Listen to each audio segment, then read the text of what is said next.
What's up? What's up? What's up? What's up? What's up? What's up? How you doing, people? How you doing, people? Better. How you doing, man? How was that first half, man? How was that bloody first half?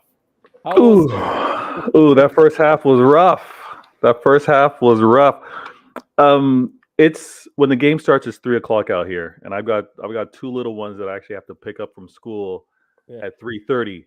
So I have to leave, and the score was 0-0. I got a couple of my mates giving me updates, and to know that we close out the half at 0-0, I was like, "What? What was going on?" I'm asking, "What happened? I missed 15 minutes. What's going on?" Oh man, that was bad. Okay, before we go into this better, man, before we go into this, all the stress, I can see there's a relief on your face, like you're just like, who finally? Yeah. But let me get into these comments and welcome the people. So welcome to everybody who's watching on Twitter. Guys, please subscribe to the channels. There was about 160 of you watching on Twitter, and we didn't have 160 likes, Vector, and we didn't have Oh my anybody goodness. like this is consistent on Twitter. People keep watching. Stop watching. It's free to subscribe. Go ahead, subscribe to the channels. Veta Games, True City Fan, Pitch Points. We're giving you good content for free. So let me just welcome the usual guests. Daniel, how you doing, man? Yes, top of the league. The best team in the history of the Premier League is second again. That's a good job. the best team, and the Premier League is second again. That's look. Before I read more of the comments, that's the thing. People were already calling Liverpool the best team. Did you see that, Veta? As soon as they won, they were calling them the best team. How do you feel about that when you saw that? I've been told by many Manchester City fans, a lot older than me. Yeah. They gave me a breakdown and they said we will never win the media darling. We will never win Trophy, the media pundits. trophy. Exactly. So we're always going to be outnumbered in that regard. We're never going to be the darlings of the league. So it is what it is. Everyone's going to tout the club like Liverpool as the best, the greatest. Mm-hmm. We just have to accept it and don't even worry about it. Yeah, don't worry about it. Better, well said, well said. Okay, let's go on to these comments and then we can start off. Big Morgan says, "Great result, grinded out as usual. Pep's the man." Look, the first half was mad sweaty, but second half, I think we were on it. I think. Do you know what? This is just me, just doing a bit of comedy. I think all Pep did was show highlights of the Liverpool game versus Man United in second half in the dressing room. He just said, "Look at the screen, left that playing, and just showed the boys that look what's happening. You better pop up." Let's see Daniel here. What we learned in that game, Edison is important to us. Edison is important. That's why I don't know about you, Peter. I keep saying we need to find one of these Trashford, one of these kids we have. We know we've got Trafford, not Trashford. I keep on bantering Rashford, but Trafford, and Benzunu, whatever the name is, they're very good with their feet. I think we have to start looking for another keeper who's good with their feet and just start looking at them, a younger version, because Edison is so pivotal. But I know keepers go to a older age, so I wouldn't be worried. But sometimes some keepers, when they get to a certain age, they can't be as fast as they can. So are you worried about that? Because Edison seems to be very pivotal in this team. Ederson's key. We've seen him coming to Manchester City and then seeing the domino effect with regards to rivals and looking for a ball playing keeper, just like what we have. Yeah. The thing is that I don't want to be overcritical of Stefan because obviously most recently with the FA Cup, but if it's determined that he can't mirror a lot of the distribution that's required, like Ederson in his skill set, then yeah, I agree with you. We need to look for that next keeper to mirror things because we want to be able to have another keeper subbed in because Ederson's not going to play every game next season and not lose a beat and not cause a different press that's now applied to us. So yeah, I hear what's being said out there. Yeah, true. So he says that his passes to beat the press are always accurate, and when Robin Diaz plays, we look way more confident in the attack and at the back. What do you think about that statement? Yeah, it's 100%. I mean, we knew we were missing Diaz, and that's why it was so key for Pep not to rush him back, and for the fan base not to demand him to come back sooner than he needed to be. So, what he's able to dictate in terms of like managing the line, and even on set pieces, in terms of dictating who moves to where, and him being a presence in the middle, I think it's vital. And we joked about the back line and the versatility on who can play where and who can do what. So you got your wish today. You got your wish today. I did get left back, and we looked more stable. Is it just me? But when John Stones went to right back, we looked more stable, and he was bombing up front. Hopefully he's not injured. Hopefully he's not. Oh my God! Hopefully he's not injured because that's Aki and Stones now. Yeah, I don't think he. We'll have to wait and see here after here on the press. It's a good thing he walked out of the pitch, isn't it? He walked off. He walked off. Great sign, and he making the call, not having to like even fall to the ground and kicking the ball out or anything like that. Like he left on his own, and I think he'll be fine. Yeah, so Big Morgan here says KDB the best player in Europe, Carriers. Yeah, it was a carry job by KDB, let's not lie. And that's what's frustrated me a bit. When KDB is back, he carries the team. When he's not there, Gundogan and Bernardo Silva. Okay, let's give Bernardo Silva his flowers. He showed up also. He showed up in that second half. He also started causing trouble. But Gundogan seems to only carry us and get out of his shell when De Bruyne is not there. Am I the one who's noticed that? Especially when De Bruyne is not there, Gundogan and Silva seem to get out of their shells. But especially Gundogan gets out of his shell and he feels the need that it's me who has to carry the team now. I don't know. Maybe that's how he feels. I don't know what it is with when the two of them are playing because it's almost like Gundo defers a lot more and isn't obviously coming to the ball or making the run to the channels. I think it's really just a chemistry thing. Unfortunately, the best that we've seen is when Kevin De Bruyne isn't on that field and Gundogan is. Um, and honestly, do they play together even moving forward? I don't know, because Gundo didn't have the best, like, he didn't have a terrible game, He but looked lost in some he didn't times. make his Sometimes he looked yeah, lost. Yeah. exactly. He didn't have a controlling presence, which we normally see, especially in that final third. But it was a good performance overall in terms of what the guys did. Yeah, so Big Morgan says dedication, Veda love it. I think that's to you. Oh, appreciate it. Showing you some love. Emil says 3-0, lads. Yeah, 3-0, man. We're gonna talk about the first half, Veda. I think we have a few things to get up our chest because we were all sweating. Pep now has 250 wins for City. Wow, Charlie, 250. Okay, let's also talk about that. Since we're not like, this guy gets disrespected. 250 wins. That must be massive. So there's a point in time he had the highest wins, I think so. Pep's got the earliest amount of wins in the shortest amount of time. I don't even know what the numbers are at. I just remember whenever they bring up stats of other coaches and timelines, I'm like, okay, I know a manager that's actually quicker than that. You just aren't talking about it right now. So Pep's done his thing, and I think what was great to watch is he made the adjustments, especially again, because I had to go pick up the kids at halftime to tune in and see that Diaz was being subbed onto the field. Yeah. I'm like, I think okay, he was injured. Yeah. he's not taking any, he's not slow to make any changes, and even with regards to the change, it was still an aggressive one, because it wasn't like Stones was sitting back. Stones was put on that right side, but he was still bringing play up. So he deserves those 250 wins. I'll tell you that. Okay, Harry Mills says we are seeded for main road. Yeah. Father Ruben is back. Ruben Diaz being back is a big thing, and I know there was somebody tweeted, one of the reporters tweeted that, oh, he's holding his calf. I think he was pointing at the bench saying, I think John Stones has an issue with his calf. I think it was for John Stones. Ruben Diaz came in and he just as if he belongs there. Like it was nothing for him. It's like he is. Oh, obviously we played at home, but he stepped onto the pitch and owned the defense. And like I said, even with regards to the set pieces, he was owning the team, commanding the team on where they need to be on the pitch. And I love that control. There's just a sense of everybody just kind of relaxes. Me as a fan, I just kind of relax too when I see him on the pitch. I'm like, okay, everything's in control right now. Everybody is hyping Ake. The Ake train says he's proven his worth. Yeah, he's proven his worth of 40 million because people wanted to make fun of that. I hope that Ake, especially Stones, are okay, because Cancelo is suspended for the first match against Madrid. I don't know. I don't know. Academy kid, in it. Academy kid. Where's Esbrand? Where's Esbrand? Who's the left back? I think Esbrand can do it. That's what we're gonna do. Like, what else can we do? What if these guys are missing? I'm pretty sure some Academy kid is gonna see the first Champions League first tie they can get.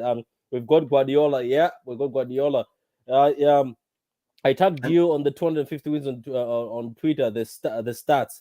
Okay, let me check that. So look, as I'm checking this, do you have anything to say for the first half? Like things you didn't like in the first half? Obviously, there's always negatives and positive in the game. I'm pretty sure you've got a few things before you went to drop the kids. Is there something you see? By the way, dropping the kids, I'm not talking about taking a shit. I'm talking about him actually going to drop kids at school. Don't catch me there. I went and scooped up the kids. So with regards to the first half, what I expected was for City to, and it's what we always do, right?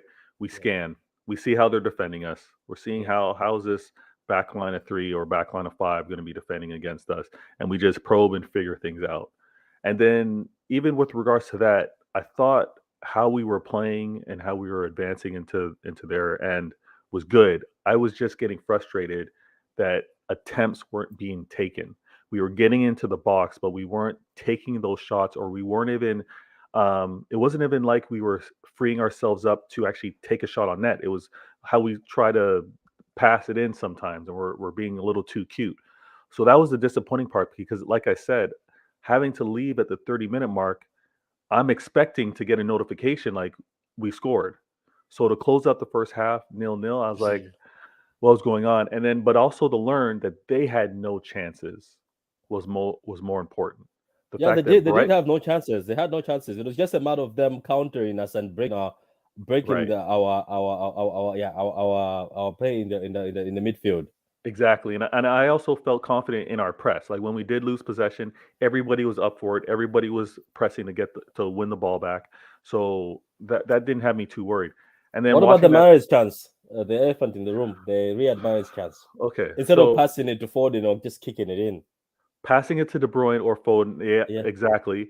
And then he had it was one of those moments where like, are these guys catching the nerves? Are they not up for it? Because normally anything that comes to Mahrez is a easy control, falls to foot, and he's ready to go. The way that ball like fell off of him and he had to kind of get to it, couldn't make anything of it. I was like, oh man, it's gonna be long. But we missed a good one right there, and they Yeah. lucked out because that was a huge mistake by their keeper.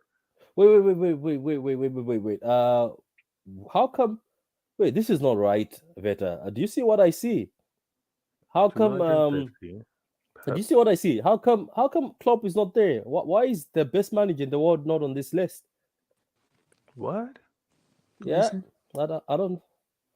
I don't see the best manager in the world on this list. What's happened? Oh, you know what? I think I don't see Klopp. Mike, do you see Klopp? I can't see Klopp. Who is that? Klopp, the best manager in the world, is not on this list of Oh god. top managers who've reached high. you, Okay. you know what? He probably hasn't reached 250 wins yet. That's what it is. Yeah, it's just that like here's a comment. What is the best manager in the world according to the media club? Not reach 250. So, Mike, welcome to the thing, man. How did you find the game first half and everything? Veda just mentioned a few things in the first half that we're not taking our chances and we look like we're nervous. So, what did you think yourself? I don't think first half we were nervous. I think first half we were forcing the issue, and I think I think first half is really down to Brighton. They held a really good line, and they played the shape and they played the game in the first half. I think the second half we came back, we moved the ball faster, moved the ball better, and we get better result. But I don't think first half had anything to do with City really. It was all down to Brighton. They did really good. Yeah, they did. And Graham Potter is a Give very credit to the good coach. yeah. Very good coach. So Yeah. they gotta give credit to the opponent sometimes. Jaime says it should have been 6, and Big Mongo says mine was sloppy first half. Yeah, he was. Yeah, first half he was sloppy. Guys, whoever are watching this, please like the vid on YouTube, like the vid on Twitter. There's a lot of you watching it on Twitter. I know some of you like freebies, especially the Twitter people, but keep watching. But give us a like at least. Subscribe to Pitch Point. Subscribe to Veda Games. Subscribe to True City Fan. So guys, before we close it up, obviously De Bruyne was the man again, carrying us, and looks like he was above everybody. Good that he was benched. I like that he was benched so that he's kept fresh. I hope he's fresh because he did say in his interview that he's determined to try for the Champions League this season. At least he says if he fails, he has to tell himself as a human being that he tried. He said that in the interview. Obviously, he's gonna win Player of the Season again. It's gonna be De Bruyne. It's quite easy. Nobody will touch that. So, what do you guys think? Who impressed you apart from De Bruyne in that game? I mean to jump right into it. I know he only played a half, but again, we kind of talked about it. Ruben Diaz, how he looked out there, how he was moving, even with regards to like his him being comfortable and in charge was really good to see. So I'm glad to see him back there. Sense of relief. We've got his body back there to help. And then, I mean, I don't understand it, but Bernardo Silva is the Energizer Bunny. Like, I think honestly, it's not even so much I think a physicality thing for him. I think he's just mentally built that way. Like for him, it's I don't have the ball, I'm getting the ball. My teammate needs me into space, I'm moving into space. And you need a player like that on the squad. And He is that guy. He is that engine for us. And him and De Bruyne together, they cover so much space on that They pitch. do, they do, they do, they do. What about yourself, Mike? Big Morgan says Diaz, and Big Morgan says Edison was perfect. He's always perfect. His distribution is good. Even though Mike doesn't like Edison that much, but anyway. And then there's a comment by Daniel here. By the way, Haaland would have scored at least 2 goals. Yeah, there was a header where Myers missed, and the one where Myers got the ball and instead of shooting was delaying. Haaland has already shot. Trust me, Yeah, it gets to Haaland, he's already shooting. It's already going on goal. So, look, what about Mike before we close? Who impressed you apart from De Bruyne? And I can also ask for both of you. Mike, you can answer. Then after that, better games. Obviously, our next game is Watford. How do you look forward? Are we going to get any changes, or do we have no choice now? We just play the same thing. So, Mike, who impressed you, and what do you think about the next games? I like Mario my baller. As I say, yeah, he missed the first chance where he could have kicked the ball first or played De Bruyne or Foden. But he came back in the second half and showed who is the Ramadan Mahrez around town and the leading goal scorer. He did that. So I can't really kill him for the chance he missed. Everybody missed chance. But otherwise from that, I'm really happy for Bernardo. He scored in the second game back-to-back now. Kevin De Bruyne, masterclass. Foden looked good on his movement, but wasn't really. It wasn't the flary Foden we know. But otherwise from that, I think the team overall had an exceptional second half. I like the way Laporte played. Diaz came on. He looked good. He looked solid, like he never missed a game. And pretending to the game, Saturday, we play Saturday, right? Yeah, we play. We play Saturday. We play first, and then Liverpool plays on Sunday. Okay, Sorry, Liverpool. Saturday. I think it's gonna be the same thing. But I think for Watford, I think Sterling will come in, and I think Gundogan will go back to the bench. I don't think he's gonna start. Gundogan wasn't that. Yeah, Gundogan wasn't that great. He wasn't. I think Sterling starts for Watford. I think that's the only change I'm making. And defensively, well, I can't say that because I really don't know what happened to Stones. And hopefully, I think Walker will be available. I think the team in the back keeps itself. I'm also hoping Walker comes back, and the team is gonna pick itself. I think Diaz comes in with the Laporte. I think that'll gonna be great. I think if somebody has a hamstring or somebody just even has a muscle cramp, I think they're just not gonna be risking it. They'll be letting you rest. I think so. So Walker, I saw Walker walking around in the hoodies and in shorts. He doesn't have the thing anymore. Yeah, it doesn't have that support, leg support anymore. So it looks like he's walking. Yeah, I think Walker is walking. Yeah. Right, so what about you, Venom, man? What do you think of these last 6 games? I think we're going to continue to see similar performances like these, but every game is going to be different, and I think we're always going to have to continuously look at the table and to see who's playing or who's fighting for what. Because I think some teams will just be season's over, nothing more to prove here, or season's near to over. We're going to give some players a chance. I'm talking about our opponents. So we'll have to watch and see that. I think this Watford match again. I just see the guys just handling business. I see them handling business. It's Newcastle. I'm starting to that Newcastle team.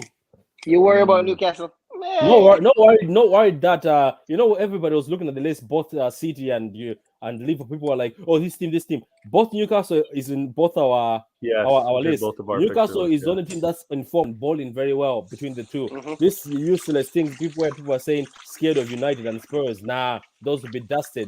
Watch Spurs hold 4-0 against Liverpool. So, guys, on that note, do you have anything else to say, Vete and Mike, before we close? You say someone said Tottenham is going to beat Liverpool? Yeah, somebody said Tottenham and Man United will beat trouble. I was like, nah, it's not happening. The media was saying it. The media was saying it a lot, but it's not happening. That ain't gonna happen. No. So, look, I'm just going to let Veta speak. Veta, you can just tell people where they can find you and your channel. And obviously, now you've reached 51. You want to reach that magical 55. So, go ahead, talk to the people. Exactly. Road to 55. Vader Games TV is the channel. 2 shows. All right. Why always me? I give my perspective. Hopefully you hear a different perspective that you're not accustomed to hearing. And then 2, the other show is I Respectfully Disagree. It's more of a reaction show where some of the channels out there that you guys are consuming, I give my take, because some of these takes are outlandish. So I have to speak on it respectfully, by the way. And that's where you can find me. Vader Games on Twitter and Twitch. Vader Games TV on YouTube. So Heta, man. you come into the City game in Wisconsin. Yo, I've actually talked to wifey to make that work. So I'm not making any promises right now, but it's on the calendar for sure. Oh no, my wife ain't saying nothing to me. She know what's up. As soon as it's Man City, you're going, isn't it? So on that note, guys, we're gonna finish up. Daniel, thank you. Hi, Mails, Charlie, everybody who's been watching on Twitter. Please subscribe to the channel, subscribe to Vader Games, subscribe to True City Fan, and subscribe to Pitch Points, and follow Mikey, the king of plastic fans, on his Twitter. You see all the nice statuses attacking the plastic fans. He's doing a very good job. He's the plastic police. So guys, right. Please, until next time, goodbye. Peace. All right. Peace.